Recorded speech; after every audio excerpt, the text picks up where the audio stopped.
Everyone, तो कैसे हैं आप सब। पढ़ाई आसान है।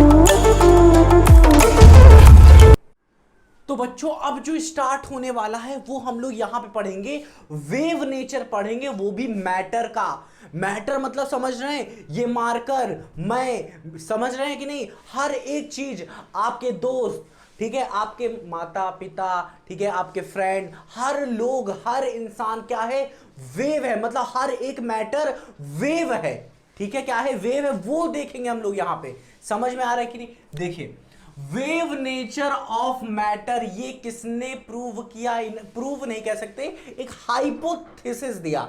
ठीक है, ठीक है, समझ में आ रहा है? उन्होंने सिर्फ बताया कि ऐसा होता है। ठीक है, डी ब्रॉगली हाइपोथेसिस, यहां पे डी ब्रॉय कहिए आप या डी ब्रॉगली कहिए।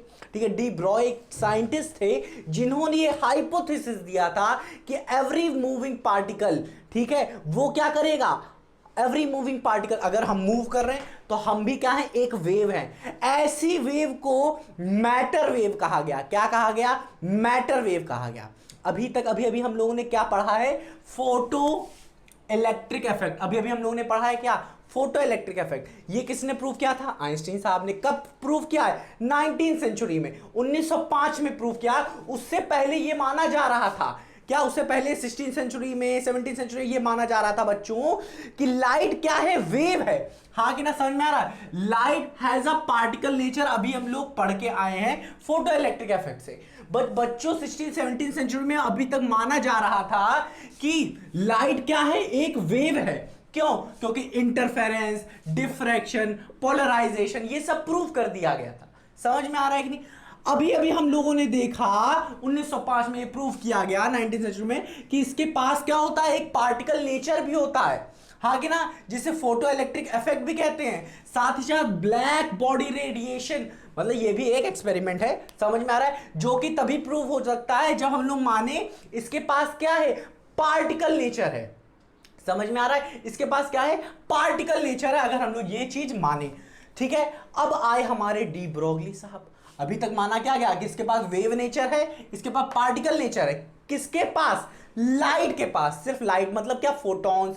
समझ में आ रहा है? इनके पास क्या है, दो नेचर है। क्या है? एक वेव नेचर, एक पार्टिकल नेचर। ये माना गया। समझ में आ रहा है? और प्रूफ भी हुआ यहां से। अब आए हमारे डी ब्रोगली साहब। ठीक है, इन्होंने एक हाइपोथेसिस दिया, सिर्फ एक स्टैंप लगा दिया, एक ठप्पा लगाया। क्या कहा उन्होंने? कि नेचर है सिमेट्री, कि नेचर के पास सिमेट्री है। ठीक है, इसी वजह से जो मैटर होगा, जो मैटर होगा, जो कि एक पार्टिकल नेचर है उसके पास, वो भी क्या शो करेगी, वेव नेचर शो करेगी। इस वेव नेचर को कहा गया क्या, मैटर वेव कहा गया। क्या कहा गया? मैटर वेव को। देखिए, जो लाइट लाइट जो कि एक वेव है, वो क्या बन रही है, पार्टिकल नेचर शो कर रही है। ठीक है, अगर लाइट जो कि एक वेव है वो पार्टिकल नेचर शो कर रही है, तो मैटर जो कि एक पार्टिकल नेचर शो कर रहा है, वो भी वेव नेचर भी शो करेगा। समझ में आ रहा है क्या? कि लाइट जो कि एक वेव है, वो पार्टिकल नेचर भी अगर शो कर रही है, तो नेचर है सिमेट्री। तो मैटर जो कि एक पार्टिकल है, ठीक है, पार्टिकल नेचर शो करता है, वो वेव नेचर भी शो करेगा। एक यहां पे एक लाइन लिखी उन्होंने कि नेचर हैज, बच्चों क्या, सिमेट्री। समझ में आ रहा है कि नहीं? इतना समझ में आया कि ये जो चीजें, ये जो डी ब्रोगली साहब ने जो हाइपोथेसिस दिया, समझ में आ रहा है कि नहीं, आया कि नहीं? इसे अच्छे से नोट करिए। अब और पढ़ते हैं इसके बारे में हम लोग। तो बच्चों, अब हम लोग पढ़ते हैं कि डी ब्रोगली हाइपोथेसिस से जो फॉर्मूला आया था, वो ह्यूमंस मतलब हमारे ऊपर कैसे अप्लाई होगा और उसकी वेवलेंथ क्या आएगी। ठीक है, और छोटे पार्टिकल जैसे एलिमेंट्री पार्टिकल्स हो गए, हम तो बहुत बड़े पार्टिकल्स हो गए, ठीक है, हमारे ऊपर से कैसे निकल आएगी। और एलिमेंटल पार्टिकल जैसे इलेक्ट्रॉन हो गए, प्रोटॉन हो गए, न्यूट्रॉन हो गए, ठीक है, ये सब पार्टिकल हो गए, अल्फा पार्टिकल, इन सब पे कैसे आएगा। समझ में आ रहा है कि नहीं? देखिए बच्चों, इसको स्टार्ट करने से पहले थोड़ा बहुत हम लोग डी ब्रोगली जी के बारे में थोड़ा बहुत कहानी समझते हैं। देखिए, जब ये सारी चीजें जो बता रहे थे, ये तब बता रहे थे जब वो क्या कर रहे थे, डॉक्टरेट कर रहे थे, मतलब पीएचडी कर रहे थे इन सब चीजों के बारे में। समझ में आ रहा है कि नहीं। और पीएचडी कब होती है, जैसे आपने 12th कर लिया, हाँ क्या 12th करने के बाद क्या होगा, आप ग्रेजुएशन करेंगे, ग्रेजुएशन करने के बाद पोस्ट ग्रेजुएशन करेंगे, पोस्ट ग्रेजुएशन करने के बाद क्या पीएचडी वगैरह ले लें, मतलब डॉक्टरेट लेते हैं, ठीक है, साइंस में या और सब चीज़ों में। तब क्या होगा बच्चों, तब ये क्या कर रहे थे, तब ये बता रहे थे इन सब चीज़ों के बारे में। और डॉक्टरेट मतलब क्या, एक थीसिस लिखनी पड़ती है उसमें, ठीक है, समझ में आ रहा है कि नहीं।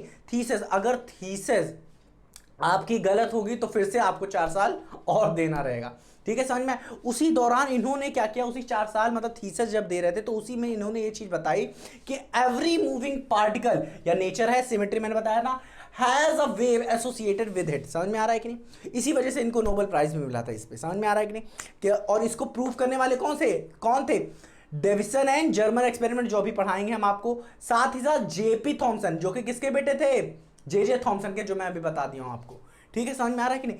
तब इन्होंने ये सब चीजें दी थी, ठीक है। तो जब इन्होंने ये चीज दी और डिग्री, जो इन्हें डिग्री देने वाले थे उनके पास गए और इन्होंने कहा कि देखिए ये चीज है, तो उन्होंने डिग्री देने से मना कर दिया, मतलब नहीं भाई साहब ऐसा कुछ नहीं होता है, ठीक है। उनके पल्ले वल्ले नहीं पड़ रहा था, तो उन्होंने ये सब नहीं दिया, उनको डिग्री देने से मना कर दिया।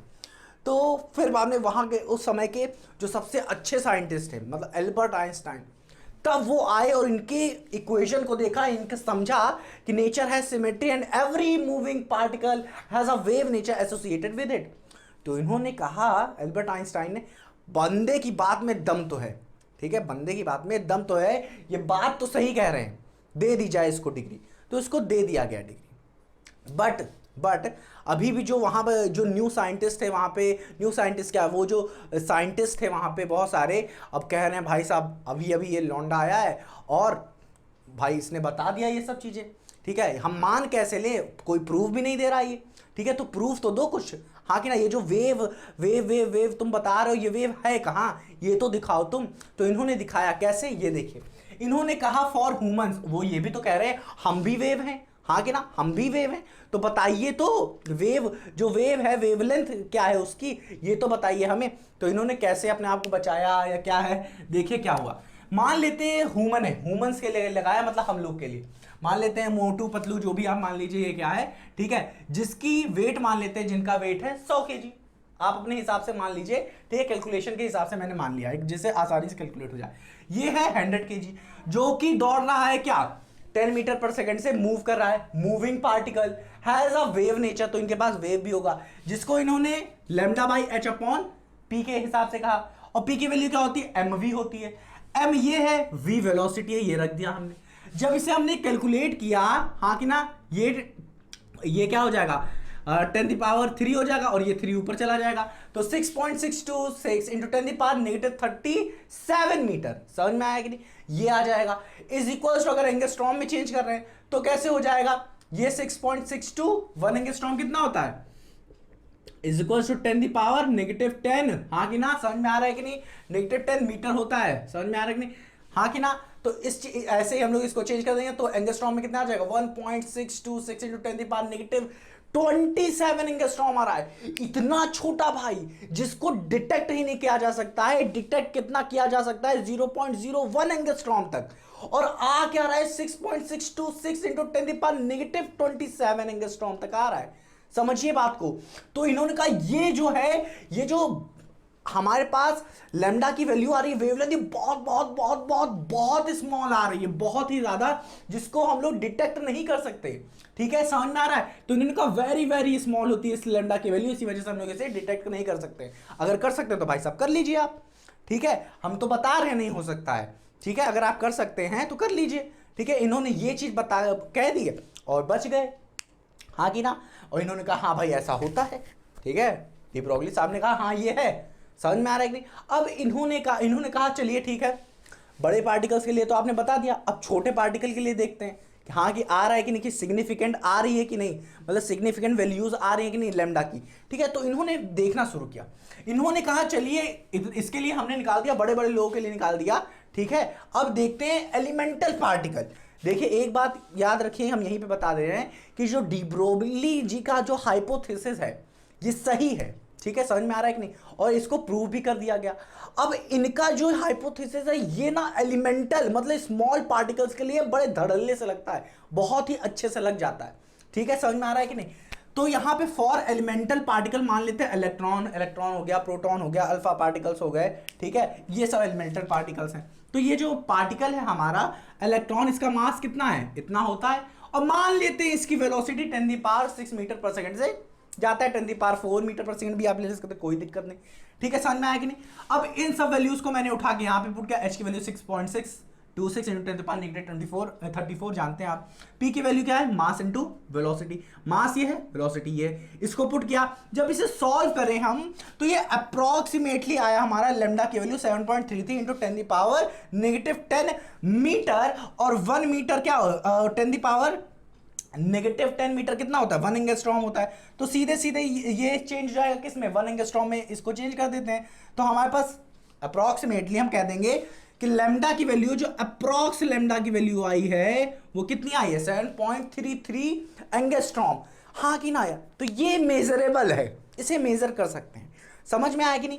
तो ये सिग्निफिकेंट वैल्यू है। तो इन्होंने कहा हाँ भाई साहब ये तो बात आप सही कह रहे हैं, इलेक्ट्रॉन के लिए ये मेजर हो गया, ठीक है, और जब मेजर हुआ ये सिग्निफिकेंट वैल्यू है, और इन्होंने ये चीज दिखा दी कि हाँ भाई ये चीज एलिमेंटल पार्टिकल्स के लिए लग रही है, ठीक है, समझ में आया कि नहीं। और फिर बाद में देखिए ये सिर्फ एलिमेंटल पार्टिकल के लिए नहीं, सोडियम के पार्टिकल्स के लिए भी लग रहा था, समझ में आया, तुम बड़े पार्टिकल्स के लिए 1980 में ये सब एक्सपेरिमेंट किया गया था, तब देखा गया कि सोडियम पार्टिकल जो कि बड़े पार्टिकल होते हैं इन सब से, इलेक्ट्रॉन प्रोटॉन से, उनके लिए भी लग रहे हैं, उनके लिए भी आ रहा है वैल्यू लेमडा की, हाँ कि ना, डी ब्रोगली से, समझ में आ रहा है कि नहीं।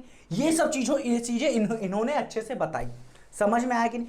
तो हमारे लिए भी लगता है हम वेव हैं। अगर कोई आपसे पूछे कि आप वेव है, हाँ हम वेव हैं, पर हमारी जो वेव लेंथ है वो बहुत ही छोटी है, वो डिटेक्ट नहीं हो पा रही, बट हम वेव हैं, समझ में आ रहा है कि नहीं।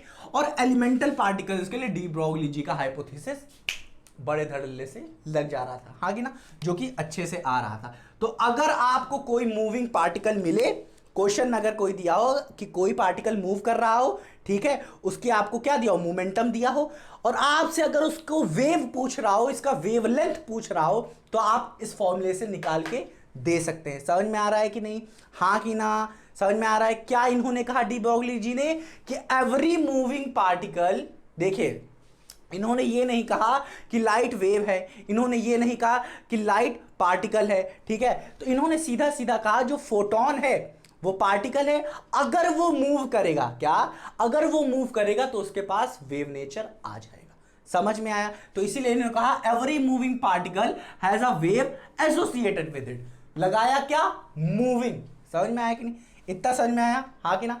अब हम लोग कुछ फॉर्मूले देखते हैं, ठीक है, समझ में आ रहा है कि नहीं, इसे अच्छे से नोट करिए अब आप।